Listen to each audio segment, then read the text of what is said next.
davam eləyir. Biz növbəti xəbərlə davam eləyəcəyik.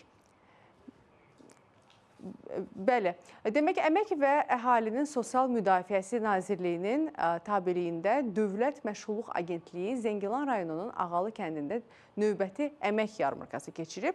Aktiv məşğulluq tədbirində dövlət və özəl sektora aid 18 müəssisə tərəfindən hüquqşünas, mühəndis, mexanik, elektrik, qaz qaynaqçısı, çilingər, santexnik, kənd təsərrüfatı texnikaları üzrə mütəxəssis, satıcı kassir, informasiya texnologiyaları üzrə mütəxəssis, satın alma üzrə mütəxəssis, qaz paylayıcı stansiyasının operatoru, aşbaz, bağban, gözətçi, traktorçu, ambardar, sürücü və s. peşə istiqamətləri üzrə 80-dən çox vakansiya təqdim edilib.